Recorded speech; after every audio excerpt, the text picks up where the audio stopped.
Good afternoon. My name is Kyle Roberts, and I'm the Associate Director of Library and Museum Programming at the American Philosophical Society. Welcome to the second day of the APS virtual conference, Responsibilities, Reciprocity, and Relationships, Indigenous Studies in the Archive and Beyond. I'm glad that so many of you have joined us today. This week's conference is inspired by the important work of the APS's Center for Native American and Indigenous Research and the Andrew W. Mellon Foundation-funded Native American Scholars Initiative program. The American Philosophical Society resides in Lenapehoking, the homeland of the Lenape people, whose historical relationships with the land continue to this day.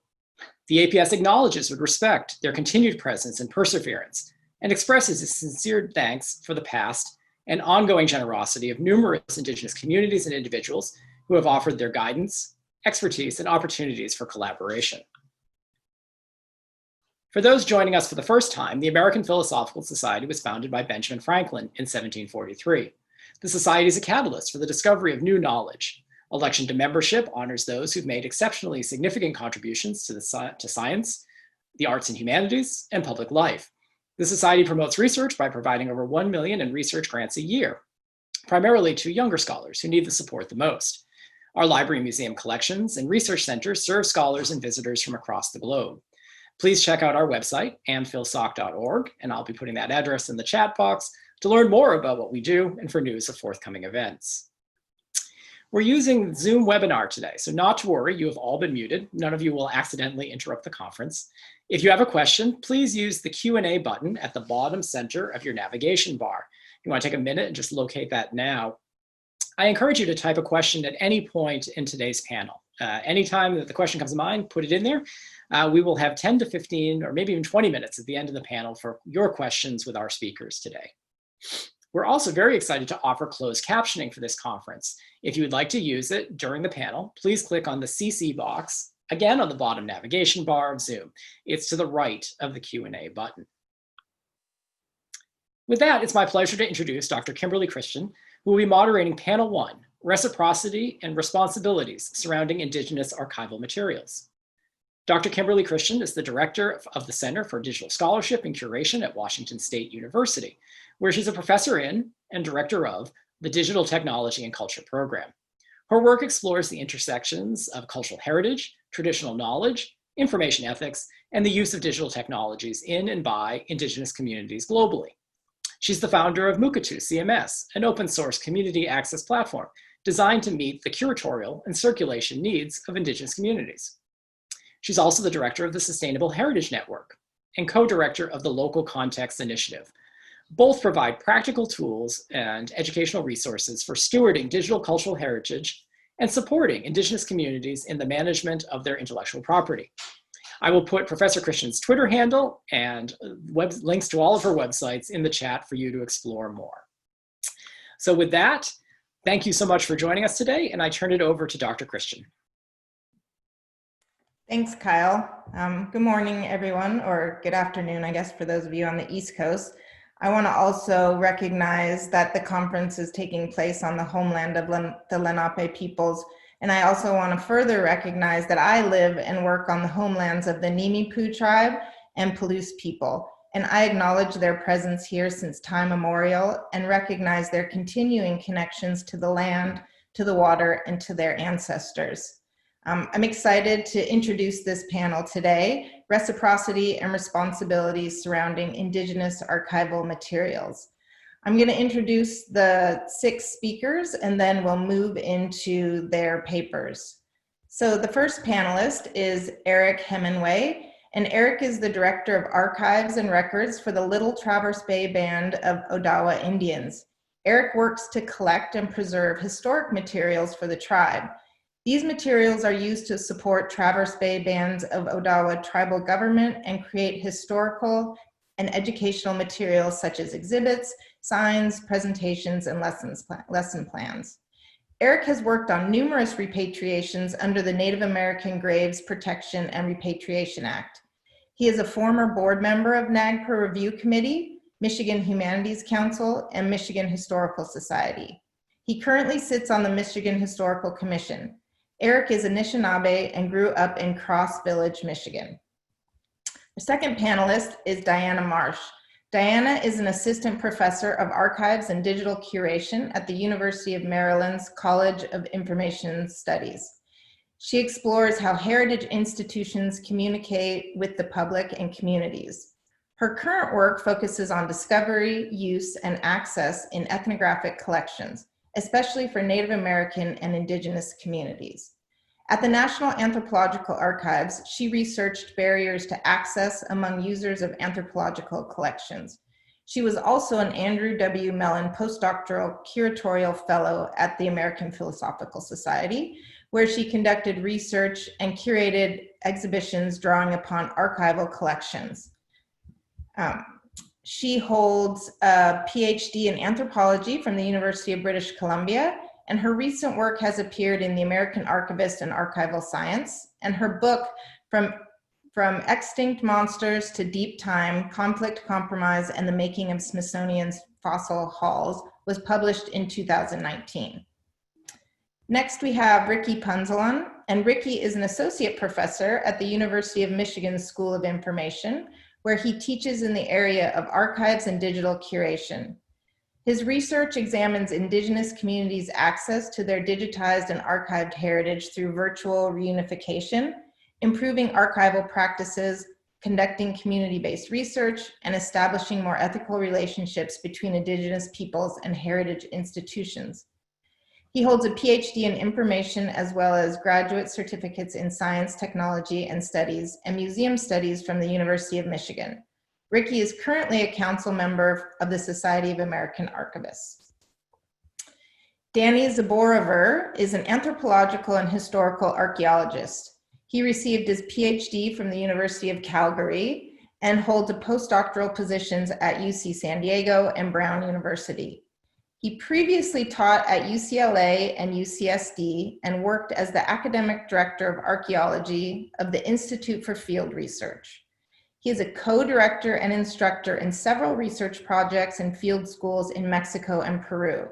In addition, he conducted archaeological, historical, and ethnographic research in Canada, Ecuador, and Israel. His current research interests include colonialism, territoriality, mobility, social memory, and pirates. Aaron Sonnenschein is a professor in the Department of Anthropology at California State University, Los Angeles. He holds a PhD from the University of Southern California. He has co-edited 2 books, Expressing Location in Zapotec and Valence, Changes in Zapotec. In the past 10 years, he has dedicated his research to documenting the highly endangered Oaxacan language, especially focusing on community language auto-documentation. He's also focused on interdisciplinary approaches to the study of the Oaxacan coast. Salvador Llaguno is originally from a Zapotec community in Oaxaca. He has worked as a bilingual cultural promoter in various highly marginalized Indigenous communities in the Mexican state of Oaxaca. He is currently a teacher at the level of Indigenous education in the state of Oaxaca and is coordinator of linguistic and pedagogical research at the Center for Study and Development of the Indigenous Languages of Oaxaca. For more than a decade, he has carried out activities to promote, strengthen, and enhance linguistic, community, and identity values through the design of programs, workshops, and talks on cultural and linguistic awareness, raising outreach for students, teachers, parents, municipal authorities, and other local organizations. He's a certified bilingual teacher and has formed part of the training program for strengthening of Indigenous primary education in Mexico. So with those introductions, I'll turn it over to the panelists to begin.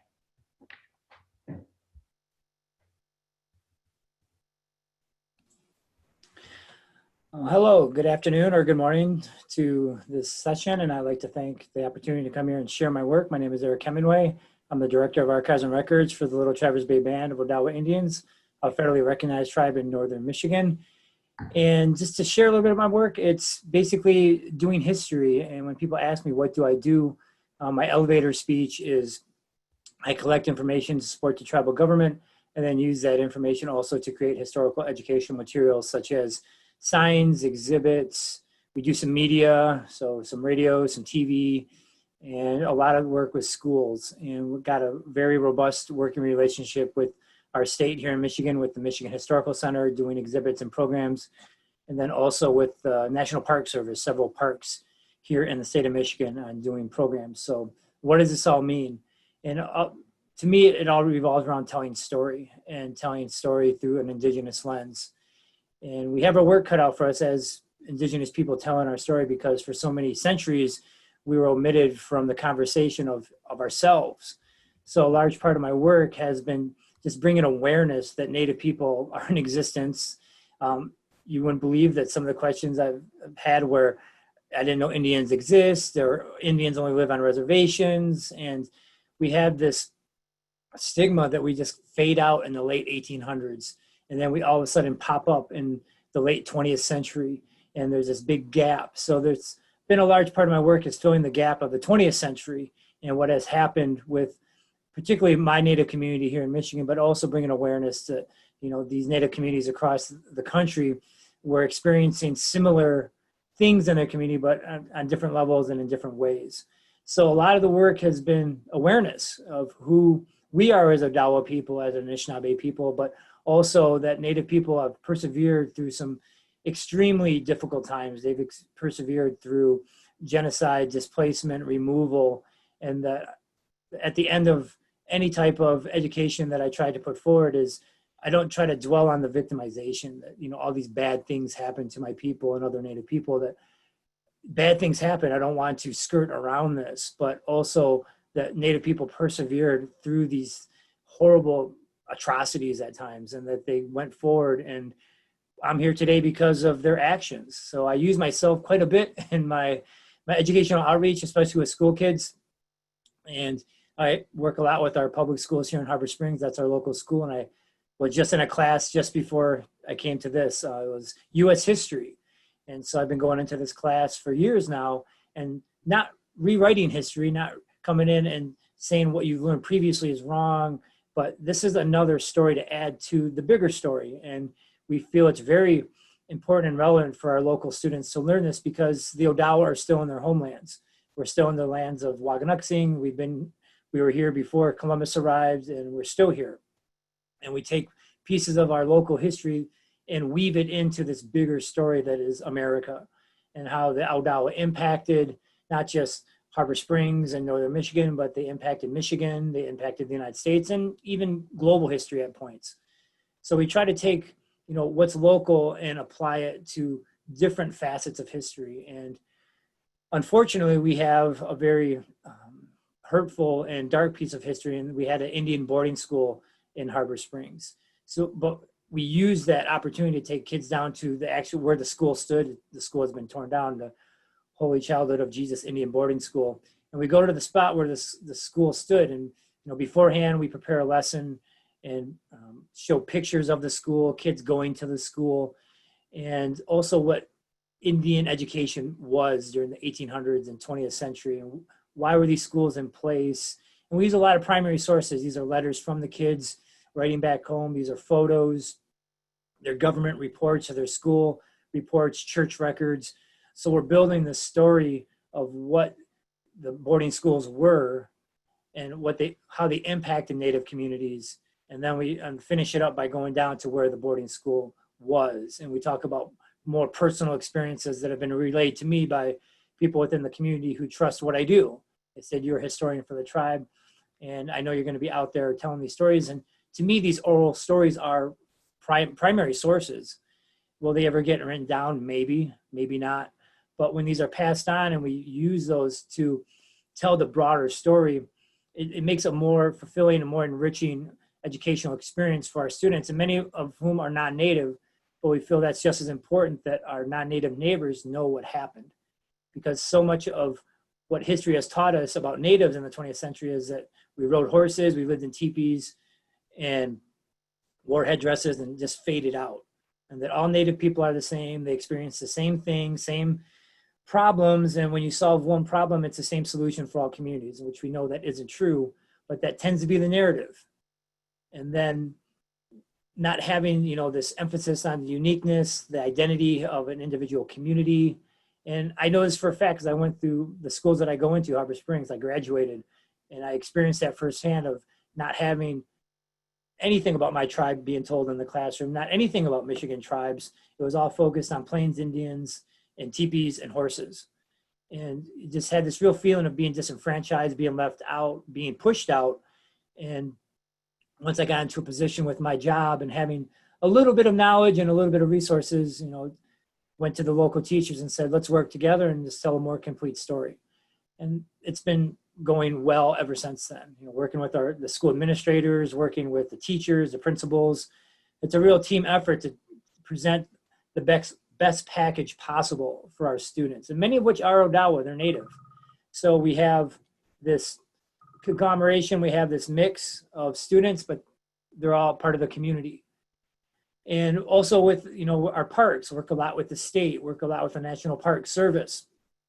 And it's the same thing. A lot of it's just this basic awareness of who the Anishinaabe people are, where they're from, their differences, their strengths, their weaknesses. And each part of the state has a different story, but it's all part of the Michigan story. And we do this through exhibits, we do this through programs, and the state reaches out to us as the tribal governments and reaches out to the appropriate entities or individuals within the governments and say, what can you bring forward? What resources you have? And because it's really important to show these different voices from all these different tribes within our own community, our own state. So we have, different relationships, and we have also the relationship with the National Park Service, and it's the same protocol, it's the same procedure. These are different tribes or sovereigns. The Potawatomi will have a different story than the Odawa. The Odawa have a different story from the Ojibwe, but together we're the Anishinaabe, and this is our homeland of Michigan. And again, sometimes it's bringing awareness to communities that don't have a Native community around them. They don't have, Native neighbors that they know of. And telling Native history in the 20th century is, telling the 20th century, talking about, relocation and assimilation programs, and that we had a boarding school in our own backyard, and it was the last boarding school to close in the country in 1983. Not many tribal communities can say that, but we can, and it's part of our story and what we tell, and what's the impact of forced assimilation. And then, we get into, more current things like mascots and try to bring awareness to certain issues within our communities, such as environmental issues, such as pipelines. We have our own issue with what we call Line 5 here at the Straits of Mackinac. And also the fact that, we have the highest rate of our women being murdered or go missing. Always bring that awareness to whatever type of program that Native women have this. We have an epidemic within our Native communities of the women going missing or being murdered. We have the highest rates of teen suicide, and we have highest rates of childhood obesity. So we have a lot of moving parts in our communities that we try to bring forward in our educational package. And it isn't all, powwows and, these certain things that most people lump natives into, but that we have our own unique set of circumstances. So a lot of times when we're doing history in the 21st century, we have to be ready to answer questions about, here and now. And most programs that I do, I always leave time for Q&A, and half the questions will be about my presentation, and then the other half of the questions will be about things going on right now. So as a Native educator and a Native historian, I had to be prepared for this. Because if I don't know, I feel comfortable saying, I don't know that answer, but I'll try to get it for you. So sometimes it gets a little bit tricky. And also doing Native history of, breaking down stereotypes within almost every program. What words are derogatory, what, images are racist, because it's been ingrained into American society for so long that this is Indian country. These are Indians, whether it's, Chief Wahoo of the Cleveland Indians or the Redskins, or terms like squaw and, the term chief itself. So that has to be built into the programs as well, and breaking these things down. Because it'd be remiss of me as a Native educator to go into these, these audiences and, talk about, use the word squaw, but I have to break it down, why it's so damaging and hurtful. And then we see this term on, for Squaw Valley and Squaw River. So you have to be prepared to kind of go off on a tangent and then come back to your original point. That's how I operate, because this is all dynamic, it's all fluid. But it's also very rewarding too when you have people come up and say, I never knew that. And, how come I didn't, learn this? And, you're joining the millions of people across this country who didn't have any type of education about natives. And if they did, it's very scant, very limited. So it's a big task that, I reach out to partners, the schools, the parks, the museums, and working together to get the story out there. And we've done, work with the APS on exhibits and programs and lectures like today. So our partners aren't limited. They're always dynamic. They're always something we cultivate and keep fresh. We're always thinking of new ideas, new exhibits, new programs, and, roping as many people as we can into our outreach. And the outreach is not limited to students. It's not limited to historical, professionals. We're always targeting just our general public, so they know. And it's been, very rewarding. After some programs, I'll get calls or emails from people, and they say, hey, I got these old photos, or, this book, what's it mean? And so we started to get some very generous gifts or information sharing out of our outreach. And it could be in the form of one postcard, which will tell, a piece of this puzzle. And I also, I reference that quite a bit with Native history. It's this puzzle because it was systematically dismantled through colonization and forced assimilation. And we're putting the puzzle back together piece by piece. We're putting the picture back together because it was hit very hard and it shattered. And it'll never be as complete as it once was, but we can try to get it as close as possible. So we're always reaching out to different archives, libraries, individuals who have information, and reconstituting the Native story, the Odawa story, the Anishinaabe story. And I've been working with APS for years on this task. They have some really rich materials from my community of Northern Michigan, things I've never seen in other collections from families that I know very personally. And so when you see that personal connection, it just makes it that much more real. It makes it that much more alive as a Native historian to say, I know this family. My aunt married one of, I have cousins by this family. And here it is, 100 years ago, this individual is putting down these pieces for future generations. And now here we are. So I'm getting my time, and I want to thank everybody for coming on and taking time out of the day to listen. And thanks for all the other panelists.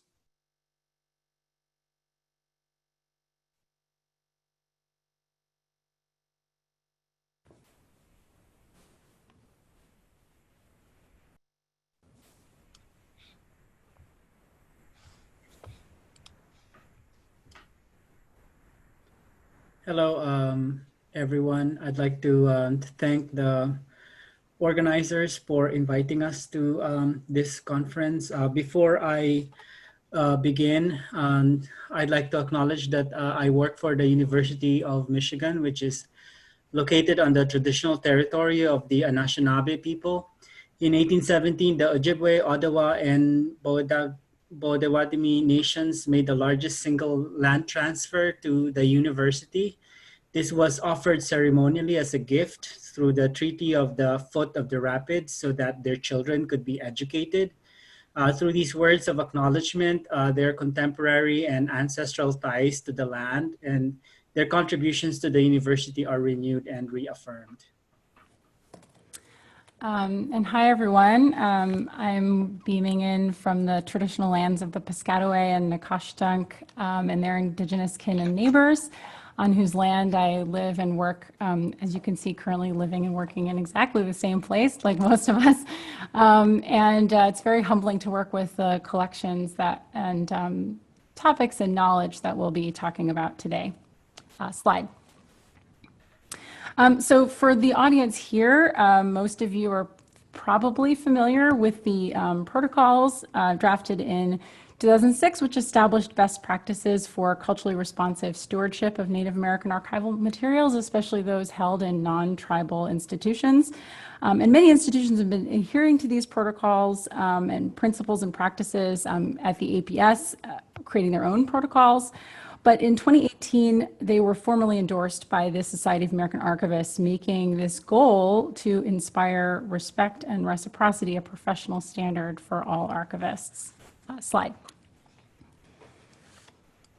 Yeah, for this project, Diana and I read a lot of literature from the field of archival studies or archival science, and we looked at this kind of demarcation line between the establishment of the protocols and afterwards. And one takeaway we have is that the advocacy for mainstream colonial and Western and or non-tribal institutions with archival materials to make their archives accessible to communities have been ongoing since more over 40 years ago. For instance, the Society of American Archivists in the 1980s published this booklet for the Native American archives, an introduction, and the advocacy then is like not just to make archival materials available to communities, but also for archivists to help tribal and indigenous institutions manage their own sovereign archival materials. So it's not just us doing better in terms of access, but also it's an ongoing project to help communities manage materials, recognizing that these are all sovereign collections. So after the protocols were created and then later endorsed by Society of American Archivists in 2018, there's a flurry of, between that period, a flurry of writings around reciprocity and creating better relationships. But, we still need to examine how this form as, a professional value. Next slide. Right, and as Ricky was mentioning, and we have Christen here with us, we're big fans of much of her and the work of Jane Anderson and many scholars and practitioners, not just in the US, but in Canada, Australia, and New Zealand, who are using reciprocal models in their projects and in decolonizing methodologies. Slide. Including actually considering reciprocity as a core component, in this case, of a digital curation life cycle where all stakeholders are in relationship and mutual partnership. Slide. Yeah, so, in our projects, we drew from all of these, foundational literature.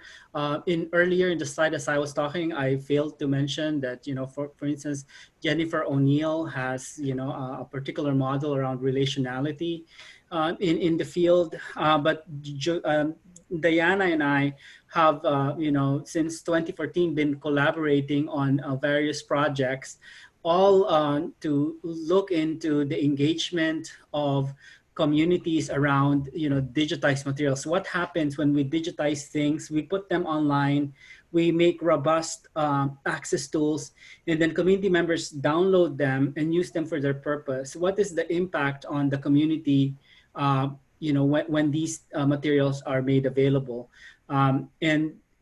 So that's what actually prompted us to examine further reciprocity as an archival idea. Next slide, please. So what is reciprocity as an archival value? And we would like to qualify this as, coming from the perspective of a professional and institutional practice. If indeed there's evidence of existing literature and also practice and projects around building reciprocal relationships or projects that's founded on like building relationships, what does this look like as a disciplinary and professional value for archivists? Next slide. So in thinking about how we might start to define what reciprocity would look like as a broad archival value and concept. We looked at literature around Indigenous education and Indigenous and decolonizing methodologies and research. We were really drawn to this definition from McGregor and Markle. Sorry, I can't see the name. We were really interested in this idea of reciprocity having multiple facets. So reciprocity is giving back, ensuring that relationships aren't one way and that we're aware of those power dynamics. Reciprocity as sharing knowledge and information. Reciprocity as accountable and always accountable, and circular. So we hear a lot about the kind of taillights problem with projects in institutions and in academics. And so thinking about reciprocity as a continual process. Slide. Yeah, and if we probably don't need to linger on this particular slide, especially if you are a cultural anthropologist or in the area of sociology, but there's now very well established or discussed ideas on the gift by Marcel Mauss. When I'm pausing because when I was a student, I used to say mouse, but Diana said no, it's Mauss. So, but I studied in the Philippines, so I pronounce things differently. But there's in anthropology and other fields, there's a body of literature on gift giving that should also inform our work. Next slide. So when I was a grad student, when I learned reciprocity, it was part of these wider discussions about exchange. And one of the core models of thinking about reciprocity was this one from Marshall Sahlins from the 1970s, who argued that reciprocity is actually a continuum or kind of on a sliding scale. So in your closest social circle, say in your household or your family, you have generalized reciprocity or kind of group sharing for common benefit. Beyond that, balanced reciprocity or relationships that are kind of close, but you're still having these exchanges. And then as you move further out in social distance, you enter this sphere of negative reciprocity where one party is actually trying to get more out of that exchange. The exchanges are very self-interested. And later, economic anthropologists have sort of broadened this to thinking about industrial capitalist society. Slide. So when asking ourselves why it is that big institutions often have trouble with embracing and maintaining reciprocal models, we decided to play with this continuum of reciprocity for archives. So to think about the relative scale and relational distance of an institution to a stakeholder community. So in the context, for instance, in which Eric's working, where you have community archives created by and for communities, that maybe looks a little bit more like a common good or generalized reciprocity. And as you move out to these big institutions, Library of Congress, NARA, Smithsonian, you're largely in the realm of negative reciprocity or self-interested behavior still, and in between lots of other different kinds of archives and historical societies and private special collections. And we thought this might be useful for thinking about the social distance you actually have to traverse as an individual or as an institution if you want to initiate or maintain relationships. And just as a caveat, this is a first draft, and we're really interested in feedback on this. Slide. Next slide. Oh, oops. We missed a slide. Maybe that's a benefit. So, okay. So, like this particular slide just wants to emphasize that reciprocity could also be a way for us to examine the different functions or activities we do in archival repositories. There are existing projects that we are putting underneath those categories that are ongoing. So I think this is just a good way to examine reciprocity as not just happening in one area of archival work, but in multiple areas like digitization, arrangement and description, storage and preservation, and even in the administration and management of institutions. Next slide.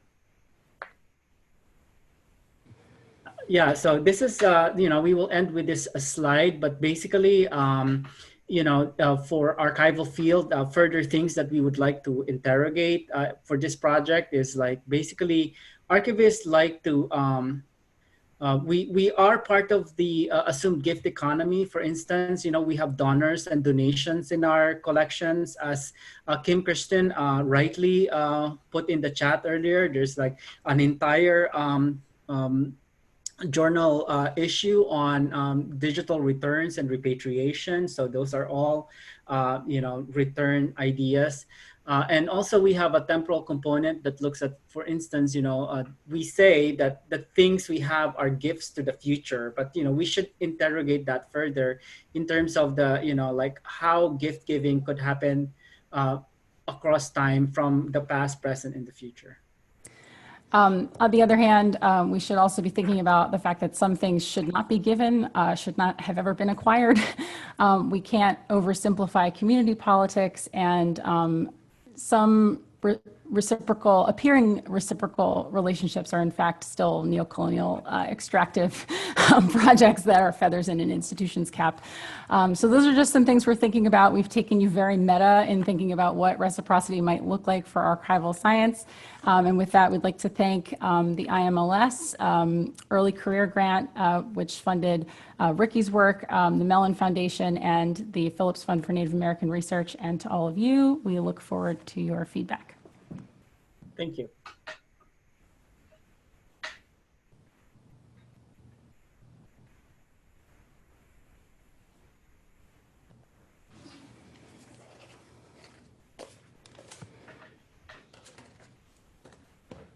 Hello. Today I'm going to be talking with my collaborators, Dan Zborover and Salvador Galindo Llaguno, about a project that was funded by the American Philosophical Society in 2016. We'd like to thank the organizers, thank the American Philosophical Society, and we also want to recognize that we're in Colorado, California, and Los Angeles, California, and in Oaxaca, Mexico. So in Colorado, Dan Zborover would like to recognize the University of Colorado and its faculty, staff members, recognize that the university sits upon land within the territories of the Ute, Cheyenne, and Arapaho people. At Cal State LA, we acknowledge our presence on the traditional, ancestral, and unceded territory of the Gabrielino Tongva people. And Salvador Galindo Llaguno in Oaxaca would like to recognize that he's on what was originally Zapotec territory in the city of Oaxaca, but he also works in indigenous communities throughout the state. So we want to make sure that we recognize that. Next slide. So just very quickly, Oaxaca, just to give you a little of the context of where this project occurred, Oaxaca is the most diverse state linguistically in Mexico. There are 16 different language families, some of which, such as Zapotec and Mixtec, have, in the case of Zapotec, over 60 different variants, and in the case of Mixtec, over 80 different linguistic variants. We're going to be focusing on Chantal. Chantal is a language isolate with two main varieties, highland and coastal. Next slide. Next slide, please. Excuse me, the previous slide. We and the Highland Chantal and the Chantal language as a whole is the most endangered language family in Mexico, because most of the other language families are related to larger linguistic stocks. Next slide. The project, this project is building on other collaborative projects in the region that have been going. Some of them are still ongoing for the last 2 decades, in fact. These are for the major project that we were working in the region, the Chantal Historical Archaeology Project, the Chantal Documentation Project, Shirts Towards the Mobility Project, and the ongoing, the Pacific Rim Project that is focusing mostly on the Chantal coastal communities. Next slide. This particular project goal started, in fact, in a short-term fellowship that I had at the APS in 2015, which primarily objective, was to return copies of rare linguistic and ethnographic records currently held at the APS Library in Philadelphia back to the origin Chantal communities. Another goal was the collection of comparable linguistic data for the collaborators' ongoing multidisciplinary study on linguistic diversifications and regional collective displacement. And I would like particularly to acknowledge the help at the APS of Mr. Brian Carpenter and the late Tim Powell, who really helped us to get access to this material and in the early phases of this project. Next. Okay, and so Paul Turner's original 1966 to 1967 dialect survey surveyed 16 different communities in the Chantal Highlands and came up with relatively unclear results, actually, that were originally published around 1972. At the time, when we went up there, people remembered him coming by with his burros and doing the survey, but nobody had any idea why he did it or what happened to the materials. We'll talk a little bit more about that in a moment. Next slide. In each community we actually went and followed along his same path, not exactly in the same order of the communities that he went to, but we followed along his same path. And in each community that we went to, we first off presented the work in town halls and asambleas, and as per usos y costumbres, so the kind of indigenous system of governance in Oaxaca, and asked for permission to create further recordings, and then also distributed recordings. Next slide. Just to emphasize that these recordings of Paul Turner from 66, 67, these are the ones that ended up at the APS because he actually worked under the another grant of the APS, and we got a Franklin grant from the APS to do this research. This is basically what he came up with. Maybe we can very briefly listen to a couple of his recording. I don't know if you can click on the first icon, the audio icon of San Matias Petacaltepec.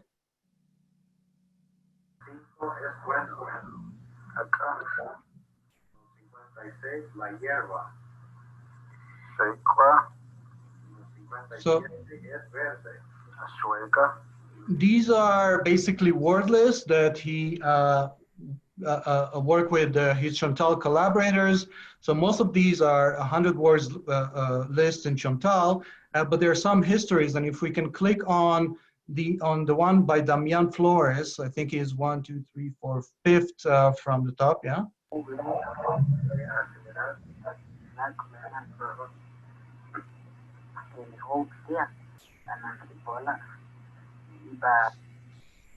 So this is a story in Chantal. The interesting thing is that we were actually able to re-interview Damian Flores in 2016. And he was, in fact, he's still a Chantal speaker, but he forgot many of the words that he knew back in the 60s when he was 25 years old. And it was a very emotional moment. He actually started weeping when he realized how much language was lost in this time period. Next.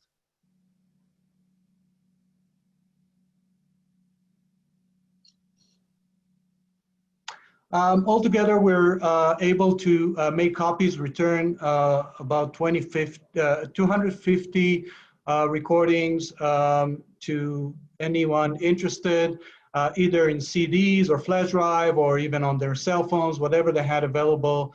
We could make copies and return these to the people. Next. In addition, as mentioned, we collected new data on the Chantal languages. We interviewed a lot of new collaborators. All of these recordings were actually left with our collaborators, with the authorities, and at the local schools. Next. And we took advantage of our time. Excuse me, looks like there's a little bit of feedback. We took advantage of the fact that we were going through all the communities so that we could promote master apprentice workshops that were then going to be held in, we're going to have a longer workshop in the town of Tequisitlan at the end.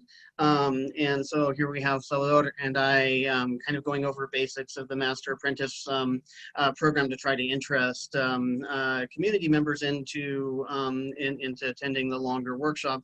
Note that, you know, the Highland Chantal language is extremely endangered. There are about 1,600 speakers spread over 16 communities. Next slide.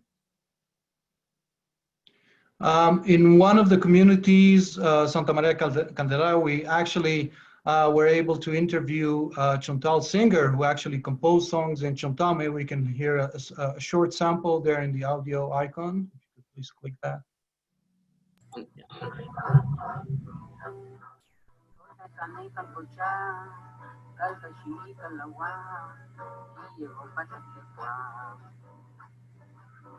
And this, in fact, became part of the project. And later on, Salvador kind of edited these songs in Oaxaca City and made a CD out of it to distribute back in the communities. Next. We then had we invited people from all the communities where we went to go to Tequisitlan. Tequisitlan is a large town where a third variety of Chantal was spoken, Tequislateco, which is what many people know the language family as, Tequislateco. But unfortunately, nobody has spoken the language in that community since the 60s. And we did a number of different workshops there. Next slide. Next slide. Thank you. Previous slide, sorry. Danny, were you going to talk about this one? So I can go really quickly. So we presented a facsimile of a document that Jaime de Angulo made in 1922 that was on that concentrated on Tequislateco on the third variety of Chantal. We also conducted master apprentice workshops in greater depth, and you know, you see people actively learning Chantal right there. We also tried to, you know, present that if people had interest, we could look for archival data and do something like a breath of life in Tequisitlan and started that. Next slide. And to wrap up the project, we actually were able to meet with Paul Turner, who originally did the survey in the 60s and left the recording at the APS. He still lives in Oaxaca City. He lived many years, many decades, in fact, in the Chantal region. And we were able to actually kind of bring it back to the source of these recordings and interview him more. And we have fascinating insights, but maybe we can leave that for some other time. Next. There were a number of projects that emerged from this. Perhaps the most exciting for us, was due to the Señor Don Hilarino Torres Mendoza, who, you know, when we did the recordings in Chontecomatlan, he's from the town of Santo Domingo, Chontecomatlan. When we did the recordings in Chonte, he wanted to record us while we were doing the recording. And then he was proudly showing us he had recorded a number of words along with videos on his cell phone. And, you know, was very interested in like, how could he preserve his language? How could he document his language? I hate the term preserve. I can't believe I used it. How could he document his language? And so we got donations and we started a series of linguist-guided community self-documentation projects throughout Oaxaca. Throughout Oaxaca, well, and actually specifically in the Chantal communities, and two in particular. It also, next slide, just finally, it also sprang a linguistic landscape project in Chontecomatlan and in and also various projects on social media, Ladores, which you can see if you look for that. That's a project at Cal State LA in collaboration with Aprendamos el Chantal. We've done a number of different things on social media, trying to promote the language and promote visibility of the language. Next slide.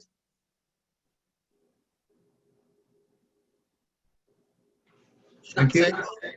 Thank you. And that's it for us for right now. If you have further questions, we'll gladly take them in the Q&A. Yeah. Right. Well, I want to thank all of the panelists. I mean, the work really shows a depth to these issues that surround archival materials and around storytelling, connections to territorial knowledge, and the sort of ongoing linguistic diversity, how collections materials are used and reused.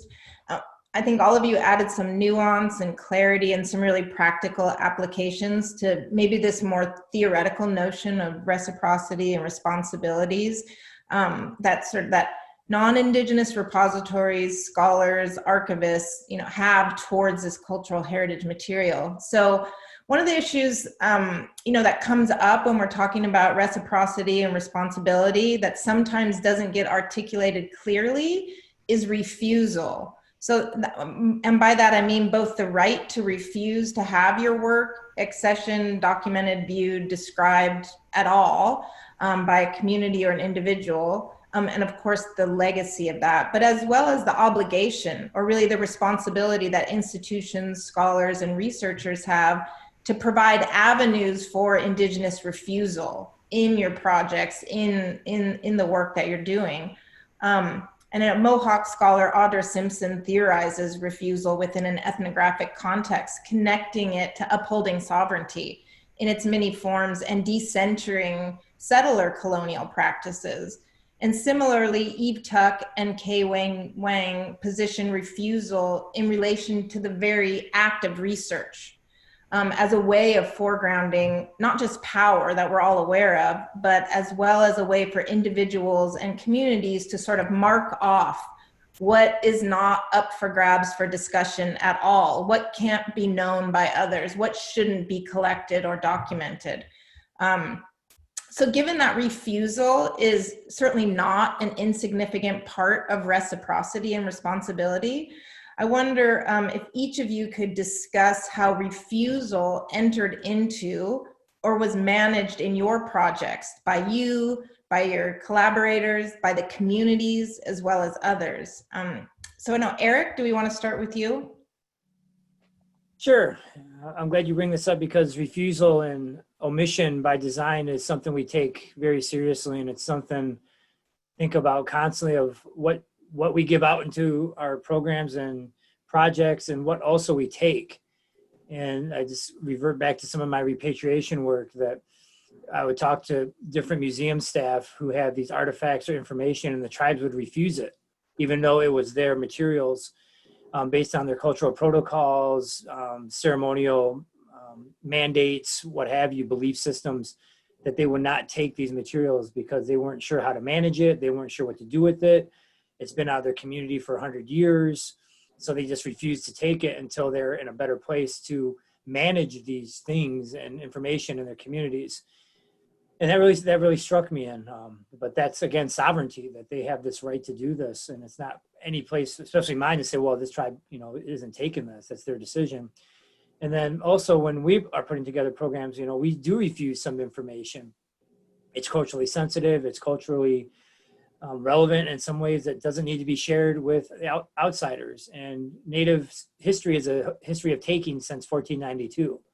It's taken of land, it's taken of kids, it's taken of language, culture, people, resources. It's this continual taking of what makes Native people Native. And one of the last things we have as Indigenous communities is our stories and our history and our beliefs, language. And a lot of tribal people are reluctant to share that because what happens next? And once you share these things, a lot of times they're misused, they're abused, and it's no longer yours. You don't control it, and you can't preserve it the way it needs to be preserved. So I'm glad you brought up refusal because it's brought up quite a bit. Thanks, Eric. I appreciate that. I also appreciate you connecting it to bodies, because this is lived on actual people and territories as well. So thanks for bringing that up. Aaron, Danny, Salvador, do you all want to jump in on refusal?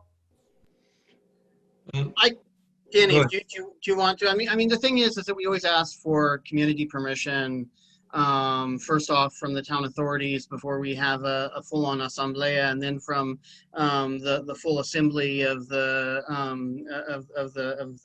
community members. And so, you know, I mean, we were just putting it. We have a separate chat going on right now, just so that we're on point. So what we do is we thank the people for their time and we move on, right? Because if it's not something that is, especially with the type of work we were doing in this particular project, and also in projects that we work on with the Center for the Study and Development of the Indigenous Languages of Oaxaca, the governmental organization for which Salvador works with bilingual teachers, it's the same story, right? If it's not wanted in a community, if it's refused by the community, then there's nothing really we can do to change people's minds other than our initial presentation. The other thing that I do want to say as well is that was part of the project of the Linguist Community Audit Documentation Project. Is we wanted to kind of change the practice of linguists and anthropologists doing work in communities that may or may not benefit the communities, and then taking that work, and then oftentimes in the case of Mexico, people have no clue what happens to the actual recordings that are made and whatnot. So that's why we want to move towards actually giving tools to the community so that they can create their own documentation, and then they can decide how they want to share it with the outside world. And that's something relatively new in Mexico. There are some people who are doing it, but it's kind of a different model of doing linguistic and ethnographic work that centers the actual right of what to share on the community itself, and what to record and all of those things, rather than it being the usual model where linguists and ethnographers come from either Mexico City or Los Angeles or someplace like that and do the work without necessarily sharing it with the community. Thanks. Ricky, Diana, do you guys want to jump in? Yeah, I was thinking, I mean, so we could answer in terms of our individual projects and collaborative projects that we've done, but I think since our presentation and our conference paper are very meta bird's eye view, we should answer that way, which is that in that table that we created, that Ricky shared, you know, it's really key that in all of these different facets of archival work, there are components that allow for knowledge not to be shared, for things to be deaccessioned, for more culturally responsive collections policies and acquisitions policies that take into account all of those kinds of things. And I think in that further consideration slide, we were thinking about Annette Weiner's work, which responds to this idea of the gift and talking about how key this idea of inalienable possessions, of things that should not be and cannot be shared or circulated, how core that is to thinking about gifts and reciprocity. So we are certainly thinking about that and trying to think about how archives can be more responsive in exactly that way. Yeah, and yeah, like I agree with Diana, and I just think that, you know, I also want to see this as a kind of a culture and regime of consent. Sometimes, you know, you cannot refuse something if you don't even know that it exists, or you consented for something to be there. And with archival institutions, looking at cultural knowledge as possessions, you know, something that they own, and they are working on behalf of a community under this idea that it's on a kind of goodwill, that, you know, you should be thankful that we're doing this for you and making this accessible, also creates that kind of, I think, regime of, you know, speaking on behalf of a community without necessarily gaining trust and consent to speak on their behalf. So I think, you know, it's that's a wonderful question, Kim, and I think, you know, it's something that should guide everybody, you know, in the same way that we shouldn't always assume that what we do is correct and right, that there are negative implications to what we do. So I think, you know, from our standpoint, for archives, the problem is in the first place, there was no consent, to have their materials represented in an institution. And I think that's the hard part of, archival work. That's a good segue, Ricky, to one of the questions from our audience members. And the audience member asks, I wonder if any of the panelists can speak to the overlaps or distinctions between reciprocity frameworks and treaty frameworks, i.e. living and coexisting as treaty partners and living and coexisting reciprocally. I think this brings up what we've been, the way that we're situating all of these works, that it's happening in a place. It's happening in territories, it's happening in land, it's happening on bodies. And in those, there's not going to be a consensus. And so I wonder, Eric, if you want to start us off with thinking about that tension, maybe. Well, tension's always there. I mean, when you talk about Native history, and especially reciprocating, because there hasn't always been a give back, so to speak, with Natives. And treaties is a perfect example. And every single treaty has been broken that's been signed by the United States, every single one. And that's a good example of just looking at, okay, the tribes are giving up trillions of acres of land to help create the United States. And there's this expectation that something's going back, whether it's services or monies or education. I mean, every treaty is different, but none of that's ever fulfilled. And it takes tribes over sometimes a century to have those treaty obligations partially recognized, not even fully recognized. So that, I think that is a good example to look at, because a lot of tribes, that's their first, legal relationship with the United States are these treaties. And then it's broken, nothing goes back. It's a really, really touchy, it's a really sore spot of our history. And you go forward and you're dealing with another institution that's outside of your universe, essentially. And it's really hard sometimes as a Native archivist, we're geared towards learning things, hearing things, and going into these ceremonies or cultural events, and you're part of it. It's part of your cultural fabric. But to, have it systematically destroyed for over a century, and now we're having to reconstitute it, but under these different mechanisms like archives. Like, I still have elders to this day who are kind of sketchy. Like, I don't want to be recorded. And I'll tell you the story, but I'm not going to have you record me, let alone video. I'm definitely not having video, but we're not there yet, Eric. And I've known these people my whole life. So it's it's hard sometimes fitting this into today's way of collecting information.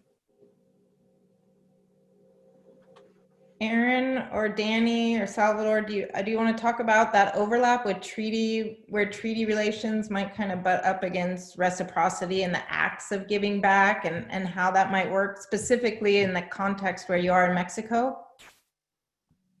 Danny, I'll let you take that, because that would be way historical. Yeah. In Mexico, we have a different situation, obviously, than the U.S., especially when it comes to treaties. But I would actually maybe like to tie it to questions in one of the list of questions here in the Q&A that talks about reciprocity in Oaxaca, because that's a very fundamental cultural concepts to all Oaxacan culture, or maybe to all indigenous cultures in Mexico, or maybe in the Americas. And Oaxaca is definitely known for that concept of reciprocity, or guelaguetza, as it's called in Zapoteco. In that sense, the communities do see it as a reciprocal process. The whole thing of actually bringing back those recordings did seem to some as reciprocal, but also, again, I think that's something that Aaron and I were talking about earlier on. We didn't, we shouldn't really expect something back, right? I mean, we are already returning something that was kind of taken from the community without any, any notice, any any treaty before that. They took all these recordings but never returned them. So we don't really expect that necessarily to be part of our process, but it's definitely part of them when we actually interacting and working in these communities. Again, the treaties are something that is actually more complex than that. I would like to touch upon actually that our project is embedded in a very complex socio-political situation, reality with the Mexican government. That actually goes back maybe to your earlier question about building trust. Many of the communities actually saw us as maybe representative of mining communities who now prey on the region. You know, that's literally an extractive process. And that actually creates, you know, a lot of issues in the process of returning things and reciprocity. So I'll just leave it at that. Okay. Ricky or Diane, do you have anything to add? Yeah, like again, you roar like a lion. So yeah, I appreciate that question, and so I'm coming from you know, a lot of you know that I'm originally from the Philippines, and you know, there's no there are places out there where there's no treaty to speak of, and yet the materials exist here in some, like in places like Michigan, where obviously this is, you know, we are in the land of the Anishinaabe, right? And then you have other indigenous collections within Western traditional, but I'm interested in that angle too. It's like, what does it mean, you know, for us to have these kinds of conversations, you know, like Philippine materials in museums are not covered by NAGPRA, for instance, you know, things like that. So, you know, I want to, you know, look at that question and look at it from a standpoint of what if there's no treaty that exists, and you know, and what does it look like versus, you know, when there's a treaty and so forth and so on. So this just like I know I'm not answering the question, but that's another layer that I'd like to put forward. And I'll also just add that I'm excited about this question because it made me realize that Ricky and I have some reading in Indigenous law to do to think about this topic. So Great. Well, I want to thank you all for your papers and for your remarks today, and thank everybody in the audience, and once again thank the APS and acknowledge the Lenape peoples on the land that we're holding this conference. And I think that everything will be available online for everyone, but we're going to go ahead and finish up this session as we are running a bit over. So I will say goodbye for everybody else, unless Kyle is going to jump back on, perhaps, or perhaps not. I'll just come back. Hi, everyone. Thanks again for joining us today. We have another session at 3 p.m. Eastern time. So, you know, take a quick break, go for a walk, and come back in less than an hour. So thanks again to our panelists and to all of you for joining us.